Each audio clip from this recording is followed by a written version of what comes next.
Boa tarde, pessoal. Nosso conteúdo de matemática, né, de hoje, quinta-feira.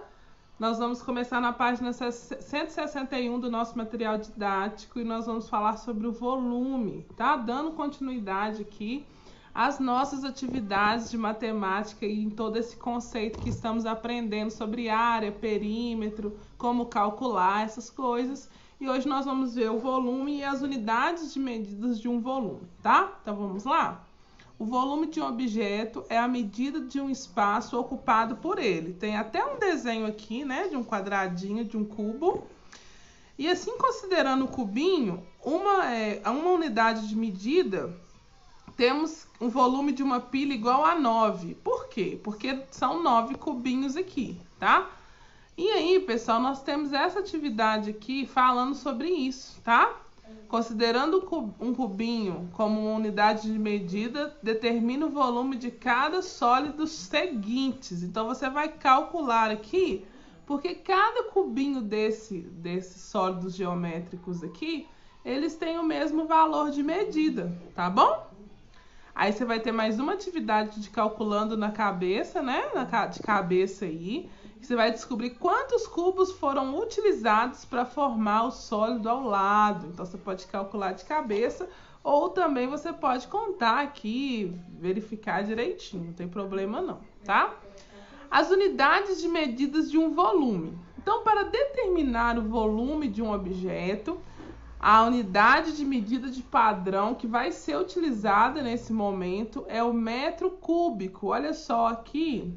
Está mostrando qual sigla que vai representar ele. Então, é o M minúsculo e o 3 em cima, tá? Nós já vimos aí o metro quadrado, então nós vamos agora ver o metro cúbico. Um metro cúbico é o volume de um cubo que tem arestas medindo 1 metro, cada uma, né? Vamos ver a ilustração aqui na página 162. Olha aí para vocês verem. 1 metro por 1 metro por 1 metro. Então, é um volume aqui de 1 metro cúbico. Assim como outras unidades de medida, o metro cúbico possui múltiplos e submúltiplos. Veja o cubo de 1 metro cúbico dividido em cubinhos de arestas de 1 decímetro, que também pode ser representado por essas siglas aqui. Quantos cubinhos foram obtidos no total? A partir desse exemplo aqui, nós vamos poder concluir que cada unidade de medida de um volume corresponde a 1000 vezes a unidade imediatamente inferior. Então, se a gente pegar aqui, ó, 1 decímetro, que vai ser igual a 1000 centímetros cúbicos, né? E 1 centímetros cúbicos, nós vamos ter aí 1000 milímetros cúbicos, que é representado por esses 2 Mzinhos e o 3 aqui, tá? E é equivalente ao volume do que um cúbico que tenha 1 milímetro de comprimento, tá bom? Esse aí é o milímetro cúbico. Nós vamos ter aqui duas atividades para vocês fazerem, página 162, que é a antes de seguir, e a página 163. São só duas, tá? A 23 aqui e a questão 24 para você determinar, tá certo? Dá uma olhadinha novamente, pode ler novamente, assistir o vídeo novamente, tá? Para não ficar com dúvidas. E amanhã na nossa live nós vamos esclarecer também as suas dúvidas.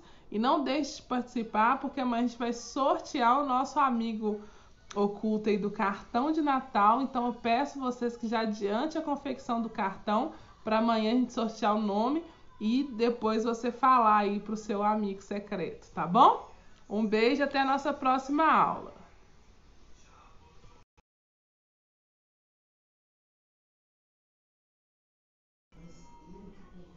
Pessoal, nosso conteúdo de língua portuguesa dessa quinta-feira, nós vamos continuar aqui também com as demandas, né, da língua portuguesa. E nós estamos falando aqui nesse capítulo sobre o conto, né, que pode ser uma coisa do cotidiano, é um gênero textual, né, da língua portuguesa. E nós vamos fazer também, pessoal, a questão de começar lá na página 151, tá? do Antes de Ler aqui, falando também que é um outro texto, um outro conto, falando sobre a questão do tratamento dentário, sobre a odontologia, tá? Aproximadamente, a cada 5 anos é feita uma pesquisa sobre saúde bucal do brasileiro. A notícia que você vai ler mostra uma triste realidade do nosso país. Apesar de que o Brasil ser um país com maior número de dentistas, a sua população tem grande número de pessoas sem dentes. Quais são as causas desse fato? Quais possíveis soluções? Então você vai ler o texto aqui da página 151, tá? O texto 2, falando aqui, o Brasil tem 11% da população sem dente. É uma notícia aqui, tá, gente?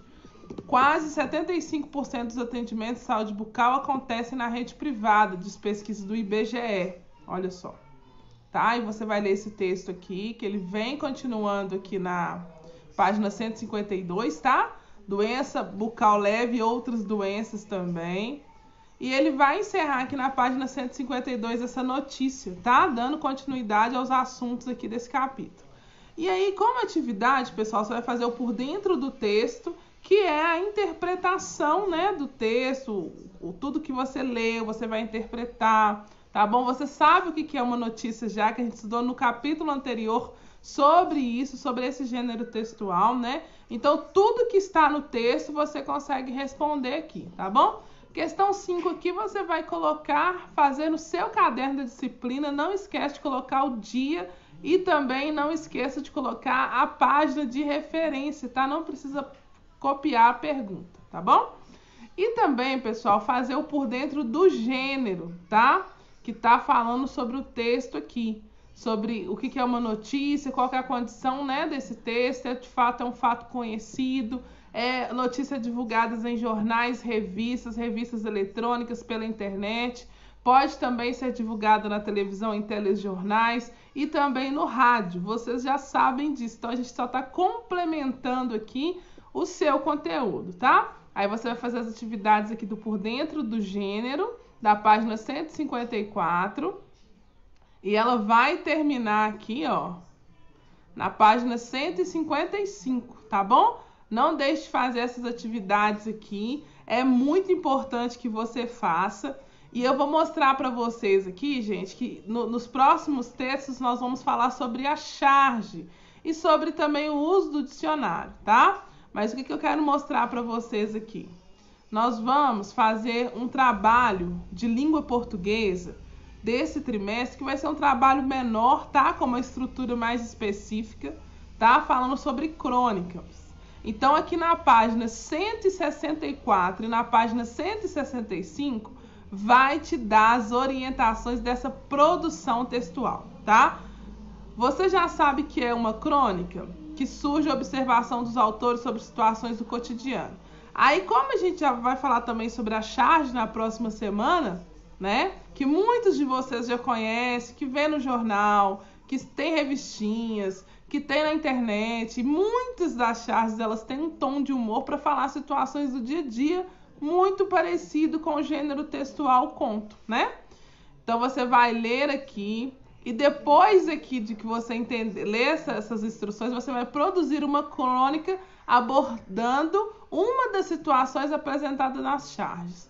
Aí vai ter aqui, ó, o passo a passo que você vai precisar de fazer, tá? Você vai planejar ele, vai pensar, né, sobre o que seu texto vai falar, qual que vai ser a intenção da sua crônica, é para divertir, para emocionar, para provocar reflexões. Isso tudo você vai descrever no trabalho. Fez a crônica, a charge ali, depois você vai descrever. O segundo passo, você vai produzir o texto a partir do planejamento elaborado. Neste momento, novas ideias poderão acontecer da sua ideia original. Não tem problema quanto a isso, né? Se o processo for criativo no momento da escrita. Lembre-se que crônica traz assuntos ligados ao cotidiano, às coisas comuns do dia a dia. Utilize uma linguagem mais formal que vai aproximar dos seus leitores. E no terceiro lugar, você vai revisar esse texto, né, para observar se compõe todos os quadrinhos a seguir. E no quarto passo aqui, pessoal, tá pedindo para você apresentar esse texto, tá? A sua crônica. Mas não, infelizmente a gente não vai conseguir essa apresentação. Pode ser que em alguma live a gente comente sobre isso. Mas o que você vai fazer? Você vai me enviar tá? Com capa de identificação, trabalho de língua portuguesa. Este trabalho ele vai valer 3 pontos, porque eu já dei um trabalhinho de língua portuguesa sobre debate valendo 2. Então, 2 daquele trabalhinho com 3 desse, totalizando 5 pontos de trabalho, tá bom? Nesse trimestre. E aí, com sua identificação e seu texto lá, se possível, digitalizado, tá bom? Para me receber e ficar tranquila para ler. E se você for ilustrar, que eu te peço, se você tiver a condição, pode escanear a foto ali, ou então, de repente, você pode utilizar até mesmo alguma charge de internet para ilustrar o seu texto. Fique à vontade, tá? E aí você vai me enviar para me avaliar, tá? Então, essa parte da apresentação para os colegas e para toda a escola, a gente não vai conseguir fazer devido ao nosso sistema de aula remota. Pode ser que na live um ou outro aluno queira ler a crônica. Eu vou permitir sem problema algum, tá bom? Mas a leitura na live ela não será obrigatória. O que será obrigatório é você me enviar o trabalho para avaliação, tá bom? Vou dar um prazo para vocês aí, tá? De alguns dias para você fazer. Nós vamos ter um recessozinho do Natal e outro do Ano Novo, mas após a gente já retoma com gasto total para a gente fechar esse ano lindo de 2020, como a gente conversou na aula passada. Desafiador, mas chegamos aqui com saúde e nós vamos vencer esse final aqui, tá bom? Vou colocar as inscrições no Educare e não se esqueça de fazer suas atividades, tá? Um beijo grande e até a nossa próxima aula.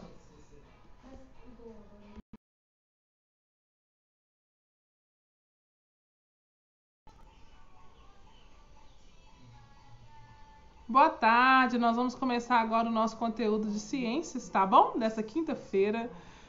No nosso capítulo 8 aqui, falando da ciência no espaço, né? Com esse ser aqui, o Galileu, você deve conhecê-lo, tá? Desde muito tempo, né? Muitos antigos, os seres humanos olham para o céu e com esse grande interesse, seja pela beleza dos astros, pela vontade de se aventurarem no espaço ou por meio de fenômenos cuja explicação não era conhecida. Né? Com o desenvolvimento científico e tecnológico, a humanidade pode obter maior conhecimento sobre os astros e sobre os celestes, sobre os astros celestes no espaço. Quando você olha, você não fica imaginando 1001 coisas? Pois é, chama muita atenção de muita gente, né? Olha lá.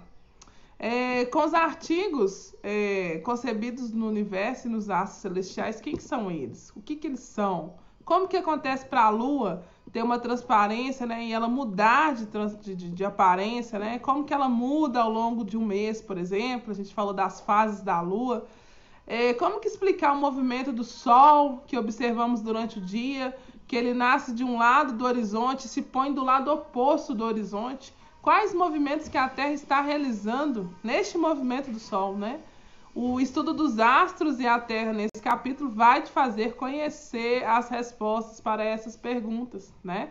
Alguns de vocês já estudaram, sim, sobre o movimento que a Terra faz em torno do Sol, como que a Lua faz e tudo. Então vai ser mais tranquilo. Outros vai ser a primeira vez que está vendo esse assunto, né?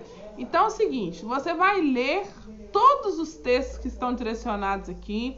Tem só apenas 2 atividades, que é a do Aprendendo Mais, falando sobre a vida de Galileu, e o Antes de Seguir, que é a continuação aqui. Então você vai ler sim, tá? Essas partes, porque o céu ele sempre vai estar despertando admiração nas pessoas, né? Quando a gente observa ali a lua, as estrelas, o sol, dá um interesse para saber as nuvens, esse infinito azul, como é que faz, né? O espaço. Então tudo é muito interessante, né? E aí, pessoal, durante muito tempo, né, as observações do céu foram feitas a olho nu. As pessoas não tinham recursos tecnológicos, né, e nem auxílios de aparelhos. O primeiro objeto usado para ampliar a imagem dos astros foi a luneta do estiloso italiano Galileo Galilei, no século XVII. Tem muito tempo isso, viu? Como esse instrumento ele descobriu outras estrelas além do Sol e outros planetas e as montanhas na Lua. Inclusive essas lunetas elas estão em um museu lá em Florença, na Itália, de tão importante que elas foram para essas grandes descobertas, tá? Desde aquela época, Galileu e a luneta vem sendo aperfeiçoada. Então, ela foi um instrumento que teve muitas modificações para chegar até hoje. Inclusive, hoje tem algumas pessoas que têm uma própria luneta em casa e observam, né, os astros de vez em quando. Inclusive, tem observadores espalhados, né, por toda a cidade para você também conseguir verificar, tá? E é o seguinte. Bom, aí você vai ler essa parte aqui, tá? Direitinho. E vem a nossa atividade aqui do Aprendendo Mais na página 97. Vem falando um pouco sobre a história desse cientista Galileu, super famoso, né? Que ele nasceu no dia 15 de fevereiro de 1564, tá? E com apenas 17 anos ele se ingressou em uma universidade para estudar medicina. Mas depois ele abandonou o curso para se dedicar à física, a astronomia e a matemática. Esse cara era muito inteligente, assim, né? O cara estudou 3 conteúdos bem desafiadores, tá? Você vai ler essas notinhas aqui sobre a vida dele, sobre a história dele, sobre essa importância que ele teve para avançar com a ciência para estudar os astros, tá bom? Aí você vai responder essas 2 perguntas super tranquilas aqui, ó. Tranquilíssimas, tá bom? E também, pessoal, você que é antenado aí, que sempre liga aqui nas folhas da nossa partezinha aqui das outras fontes, ou então dos nossos QR Codes que você pode ouvir e assistir vídeos complementares das aulas, você pode procurar sim, tá? Para ler mais coisas sobre os personagens da mitologia grega que são associados aos astros celestes, é importante, né? Com o livro aqui, As Divinas Aventuras e Histórias da Mitologia Grega. Às vezes você pode ler só a sinopse do livro, que você já sabe o que é uma sinopse, e aí você já fica super entendido aqui do livro. Então, um resumo, fica à vontade, tá? Aí nós vamos ter aqui a atividade do antes e seguir da página 98 e 99. Tá super tranquila de ler, de fazer essas atividades aqui, viu, galera? Muito tranquilas mesmo. E aí nós vamos entrar no tão esperado sistema solar, com os planetinhas aí. A gente vai conhecer os planetas menores, os planetas anciãos. Saber que tem um planeta que não é planeta mais, ele já abandonou o sistema. Tá? Mas eu quero que você leia essa parte com cuidado. Marque as partes importantes, por favor, tá? Porque o sistema solar, ele é formado pelo Sol, que é uma estrela, tá? Se você não sabia disso, anota isso aí. E por 8 planetas que também são planetas, e também por planetas anões, asteroides e cometas. A Terra é um dos planetas do sistema solar, tá bom? Não esqueça disso, galera. Ela faz parte do sistema solar, tá bom? O Sol libera continuamente energia na forma de luz e calor. Parte dessa energia vai chegar na Terra, iluminando e aquecendo ela. O Sol é muito maior do que os outros componentes do sistema solar. Mas no universo existem outras estrelas bem maiores do que ele. Na questão do sistema solar, ele é o grandão, ele é que comanda tudo, tá? Mas tem outras estrelas que são maiores do que o Sol. Eu tenho certeza que o Arthur Lemos já deve estar se perguntando qual que é essa estrela, professor. Ele vai chegar com essa pergunta amanhã. Então, peço você, Arthur e Gabriel Moreira, para trazer a resposta para a gente na aula de amanhã, tá bom? Por gentileza. E aqui você vai ver que são 8 planetas que orbitam o Sol, né? Que são eles: o Mercúrio, Vênus, Terra, Marte, Júpiter, Saturno, Urano e Netuno. Nenhum planeta ou a Lua, além da nossa, recebeu a visita de astronautas. Então, somente a Lua e a Terra que tem os astronautas, né? Nas missões tripuladas, isto é, 100 astronautas, já foram enviados a todos e algumas de suas luas, tá? As luas são compostas por seres celestes que giram em torno dos planetas e bem menores do que eles, tá certo? Aqui está o sistema solar. Peço vocês encarecidamente que aprendam essa ordenzinha aqui bonitinha, tá bom? Não esqueça disso, beleza? Plutão não é mais, tá? Quando eu estudei no 5º ano ele era e depois ele deixou de ser. Beleza, galera? Aqui o Mercúrio, tá? A representação de Vênus também. Se a gente estivesse na aula presencial, ter uma representação do sistema solar na escola bem legal lá no nosso laboratório de ciências, mas isso vai ficar para um próximo ano, se Deus quiser. Tá bom? E tem falando aqui um pouquinho da nossa querida Terra, né? O planeta Terra, bonitinha, nossa casa, o planeta azul, que apesar do nome, a maior parte da superfície da Terra está coberta por água. e apenas uma pequena parte que está coberta por terra mesmo, tá? A representação dela. Você pode, né, ler essas partezinhas que tá bem interessante, bem legal, tá certo? O pessoal tá acreditando que tem vida em Marte, hein? A galera já tá se organizando para ir para lá, se der errado aqui, mas enfim, cada um acredita em alguma coisa e eu vou acreditar na ciência que ainda não tem vida lá. Tá bom? Aí vem falando as características de cada um dos planetas. É interessante que você leia cada uma delas, tá? Porque tem a foto e as características. E isso vai ser cobrado na avaliação trimestral, porque eu amo vocês e eu vou dar isso na avaliação trimestral. Tá bom, meu povo? Então leia isso aqui, não deixe de ler, por favor. Até a página 104, porque na aula de hoje a gente vai ficar por aqui, porque a gente tem Aprendendo Mais, a gente tem atividades do Antes de Seguir e saber cada uma das características do Sistema Solar e também falar da vida sobre a vida do Galileu também, né? Pra gente conhecer esse grande filósofo aí, grande físico, cientista e um cara fera em matemática, tá bom? Pessoal, um grande beijo, mas na live a gente vai se encontrar. Venha preparado com seu cartão de Natal, lindamente, pronto. Professora não fiz ainda, então já separa os papéis, né? É um cartão mais simples, mas um cartão coberto de amor e carinho. E a gente vai sortear na nossa live esse amigo oculto virtual aí, tá bom? Um beijo no coração. Não esqueça, tá? O cartão de Natal, ele é do nosso projeto da Festa da Família e ele está sendo avaliado 4 pontos em cada disciplina. Então, se você não fizer, se você não participar, se você não tiver nem aí pra isso, você vai perder 4 pontos. Beijo pra vocês, até amanhã.